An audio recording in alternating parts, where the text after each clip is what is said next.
Hey everyone, my name is Shauna, and welcome to the second episode of the Arcanadea Velretta Model Kit Build Along series. Last episode, we did just the main body with the head and tail. Still haven't really figured out a way to fix this annoyingly loose ball joint at the neck. If you have any suggestions, feel free to leave them in the comments. I'm still looking for a way. But we'll just get right into it. Okay, need some E's, need F. Not sometime soon.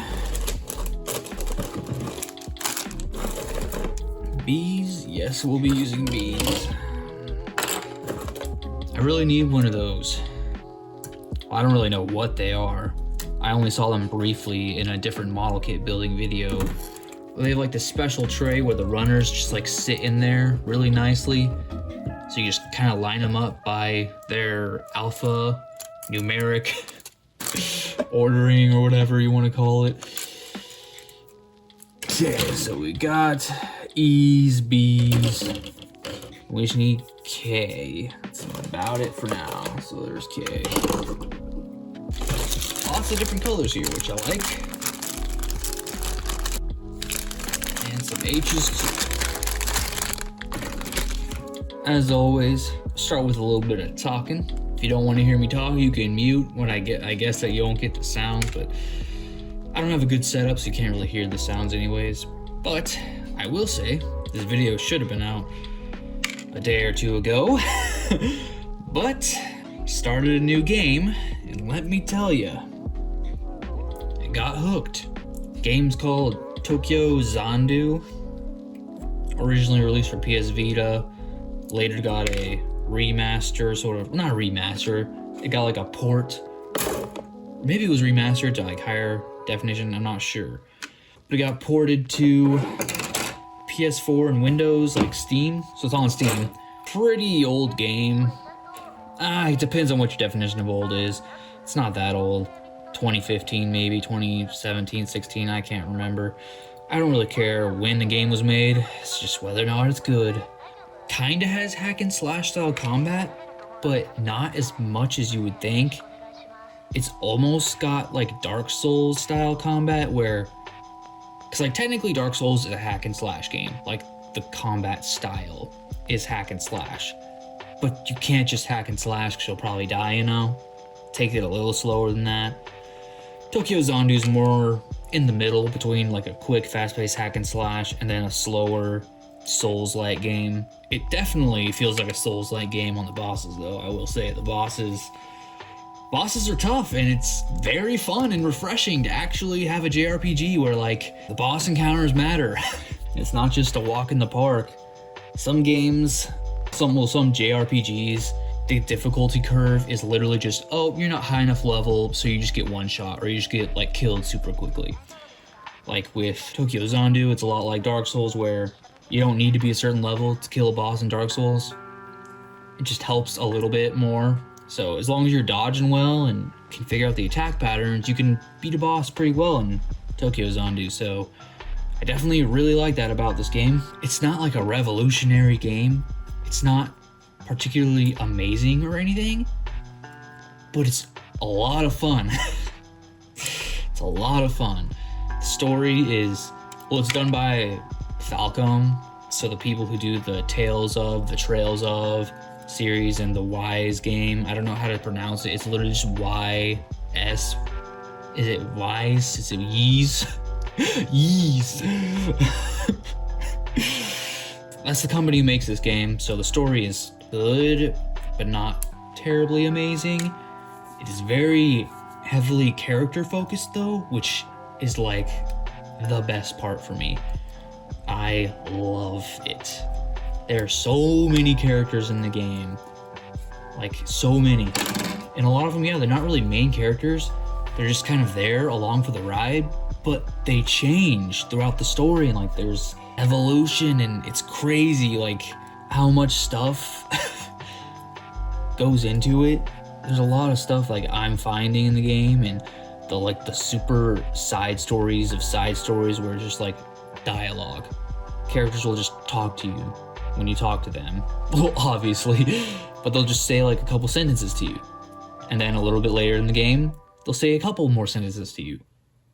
And it just changes over time.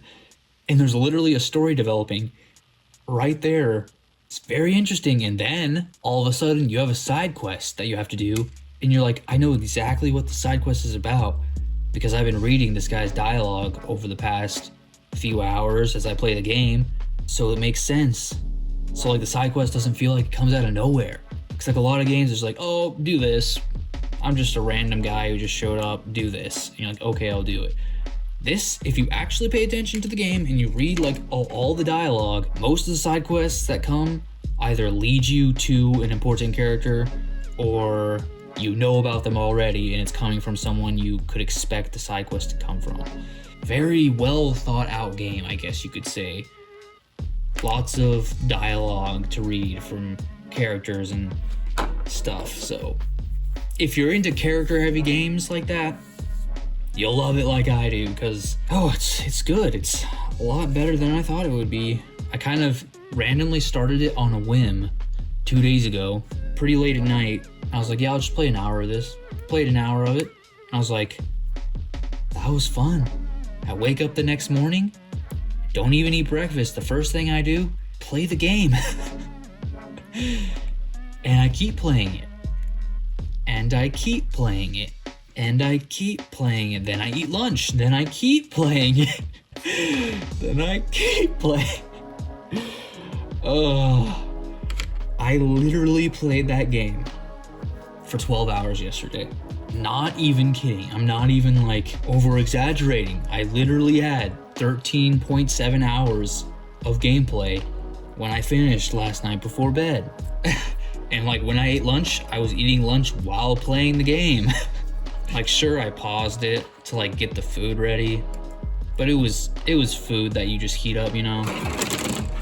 Some leftovers and like a little bit of frozen fish with the leftovers because there wasn't enough leftovers to fill me up. But yeah, it was so good.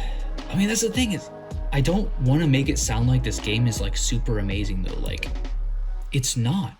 Like, it's not like a game where I'm not sitting here like, oh my gosh, I can't believe, like, it's not that good of a game. It's just really well made and fun, which it's been a long time since I played a game like that. Doesn't have to be the next big thing, right? Like there are times when you're like, it very much feels like it's trying to copy Persona 4 and Persona 5, although it was made before first Persona 5, I'm pretty sure. So Persona 4 doesn't really matter because it's not a copy, I would say. It just has that similar style of gameplay where like as you play the game, you unlock interactions with your other main characters that are in your party and you can interact with them, you know?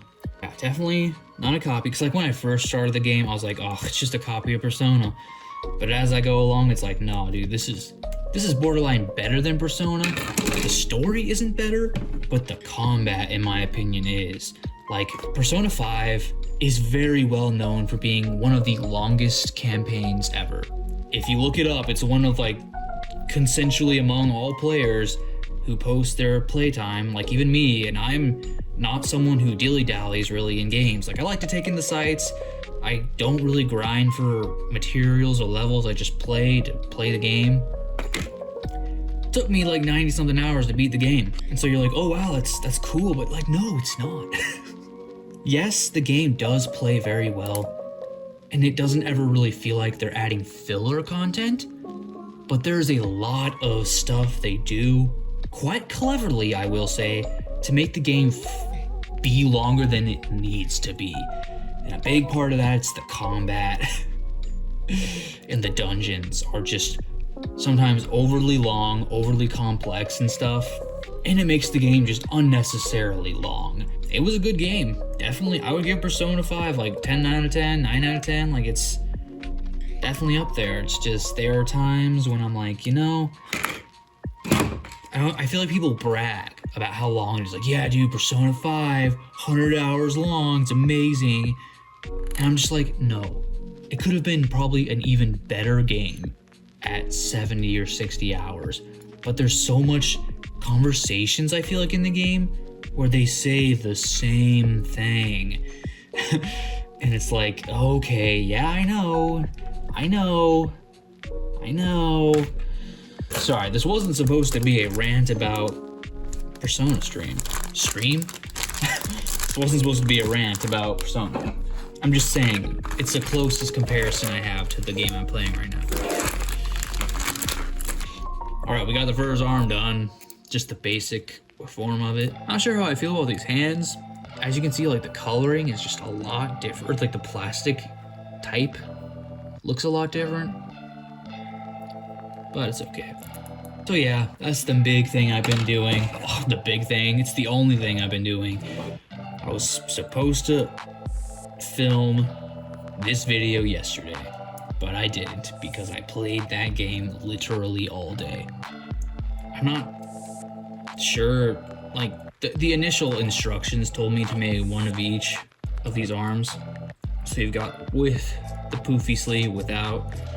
It does come with the stuff to make 2 poofy sleeves if you want to, or 2 non-poofy sleeves, just to let you know. So there she's got her arms now. So far, yeah, it's holding pretty good, actually. Usually with Kotobukiya Kia kits, I have a lot of trouble usually with the shoulders wanting to stay in place like that. But these are good. All right, time to move on to the time lapse for the legs.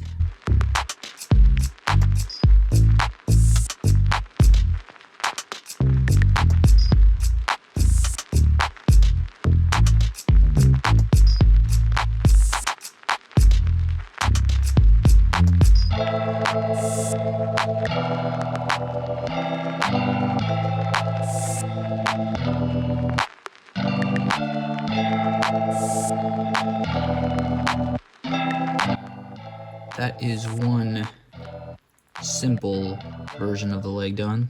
She has like 2 forms. They look basically the same. One just has more armor than the other. So this is just like a more basic form. I will say this ankle piece is just stupidly annoying. It's like no matter how hard I try to really tighten up that area, it just is loose. It's not, I guess that's not considered loose. It's just a light tight. No, it's fine.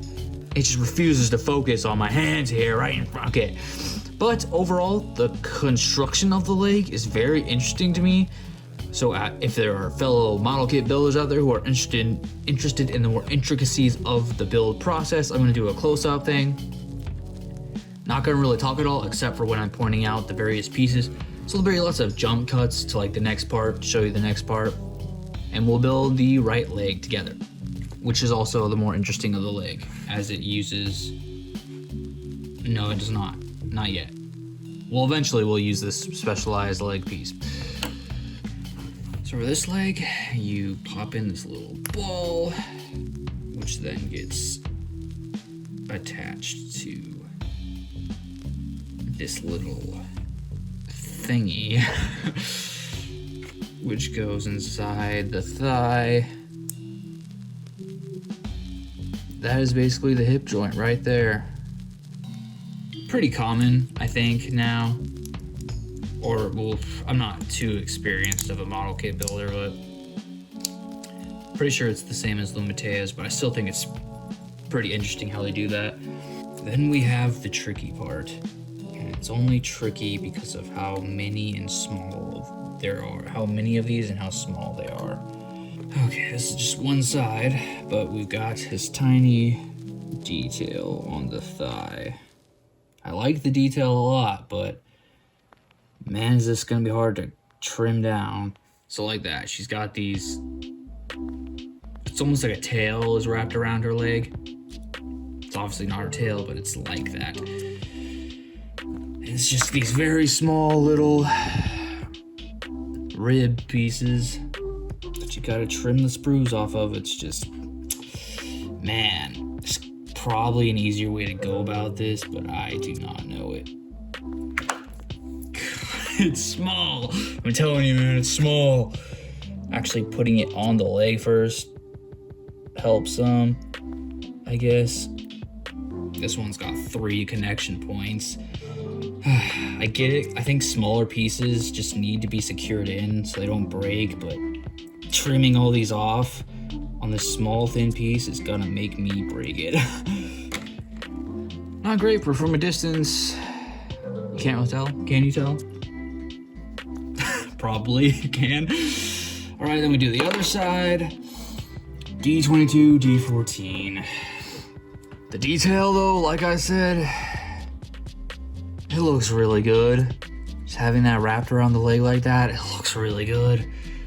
Then we have another interesting part that I don't think I've seen yet.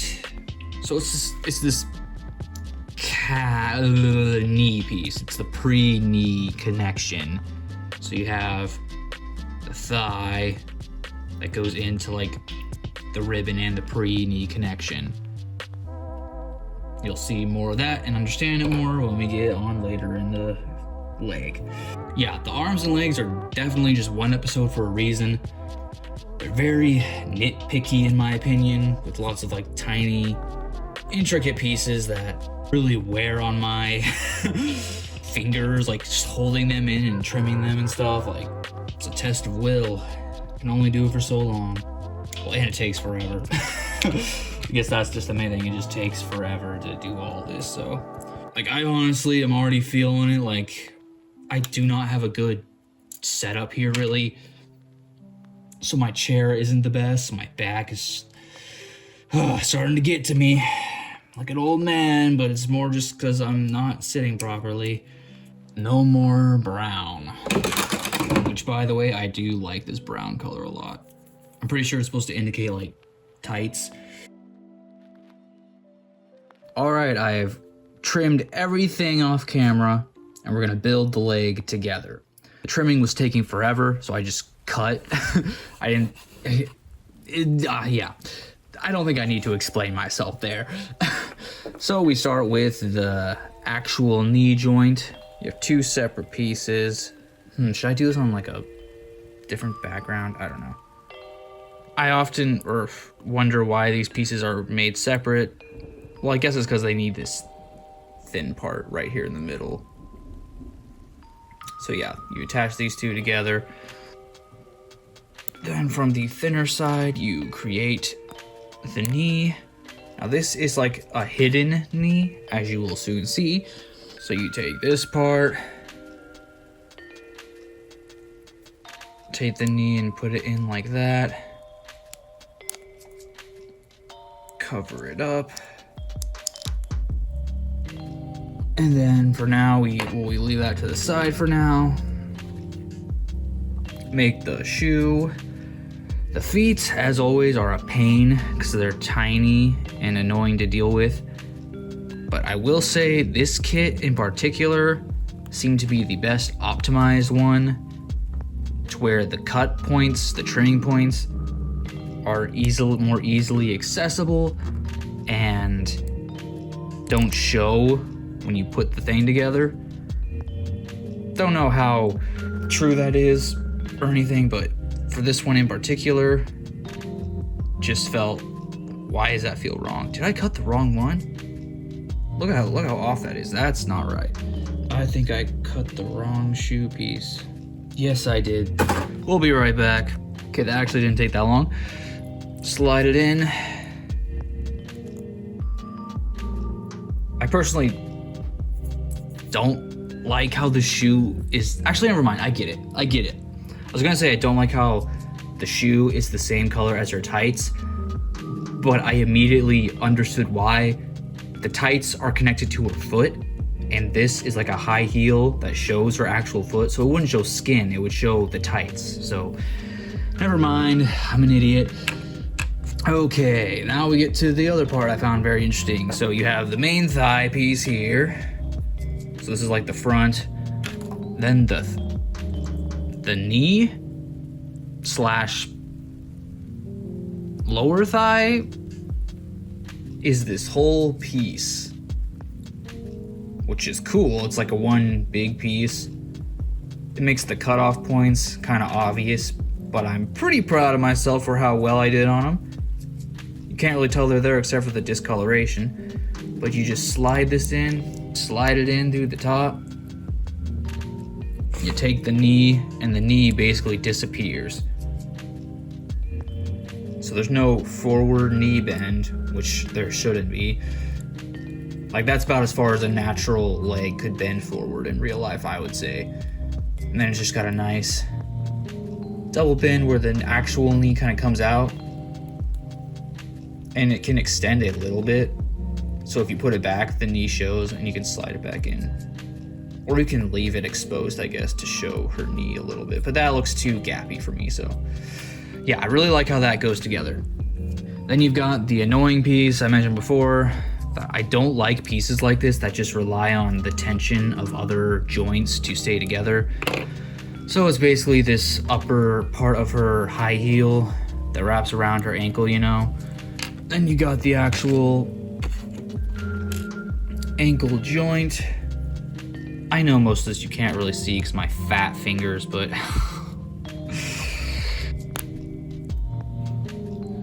so basically you stick this up there. And again, I don't like connections like this that rely on tension to hold parts together, but because if you pose around with the ankle a bunch, this just gets floppy. Like, that's just loose. So you have to re-stiffen it. So yeah, that's the leg. I really thought it was an interesting way it was constructed, so I wanted to show the whole process. We'll attach her leg and close out the video. In there, like that. And there you go.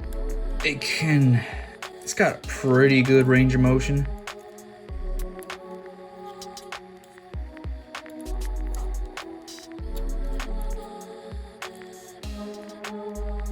Obviously, you can stretch it to an extreme if you're okay with some of the gaps showing.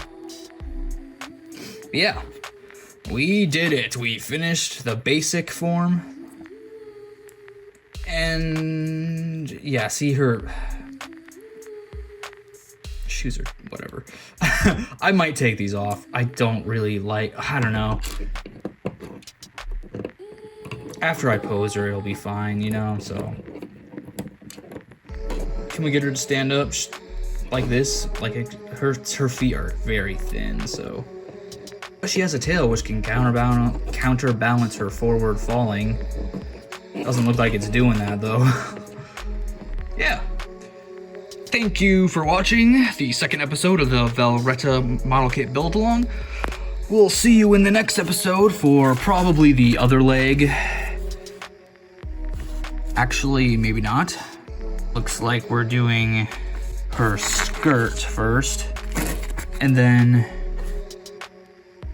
maybe they don't talk about the other leg in the actual instructions, or do they? Okay, yeah, they do. A lot later. They show you how to make the other leg, so we'll just follow the instructions as they go along and stuff. See you then. Thank you all for watching. I wish you the best of luck in all your figure collecting and model making adventures. Farewell, my friends.